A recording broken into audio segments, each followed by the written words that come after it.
Alright, I thought I'd show you a video on how to do a garden pond.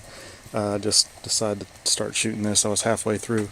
This is sawgrass that's in my front yard here that it's a real pain because it grows up every year and you have to chop it down and stuff. So I just decided to make this into a little garden pond and pull all this stuff up. So I already have a little garden pond, so I'll show you what it's going to look like when it's done. A little something like this. See, there's frogs and everything in here. But I'm just going to go through all the steps. There's no pump needed or anything like that. You can see the lily pads and frogs. There's a couple fish in there. You don't see them now, but like I said, no pump needed at all.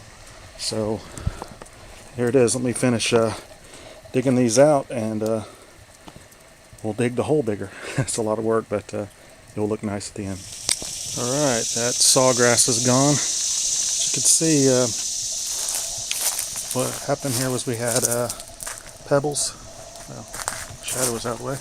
We had pebbles, and then it was covered by this felt stuff. And it wasn't doing a very good job anymore. So I was looking for something a little bit low maintenance. I figured if I put in another pond, I didn't mention I also have this other little pond right here. So what I'm going to go for is I'm going to kind of move that over to here, put a bigger pond in, and then put the small one here. And they're both going to be this prefab stuff. You saw right there that kind of pokes out, and then you just put these rocks over the top to kind of hide the little prefab stuff. You could also get that rubber mat type of stuff. See what Home Depot has or Lowe's where you are.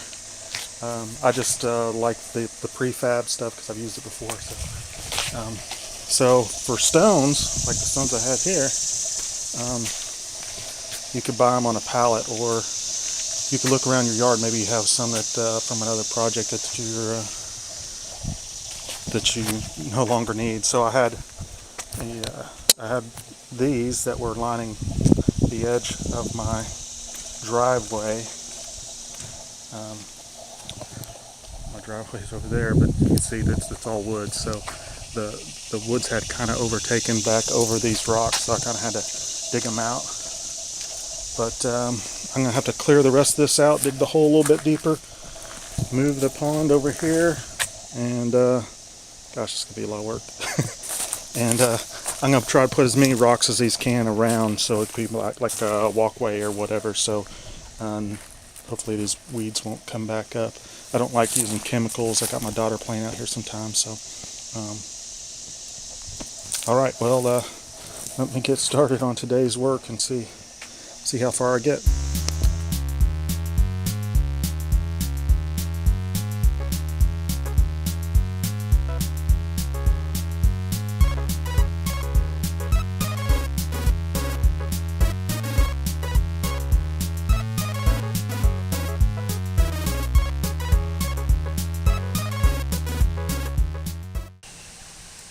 Alright, here's kind of the finished project. I'll need to move the stones around a little bit more, but you kind of get the gist of it there. Took me about 8-10 hours total. Nice weekend project. Had everything on hand, as like I was saying before, but except the little liner there. That was $30 at Home Depot.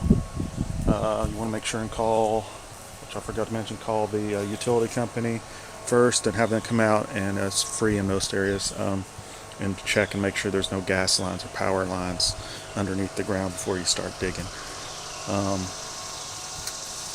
Oh yeah, and the lily right there, all I did was take this root ball and cut it in half. They multiply really quick, so I put that in there. If you can see, there's a couple fish in there that I just kind of put in from the other pond. But yeah, subscribe, check out my other videos. I've got some on photography and food and stuff like that. So thanks.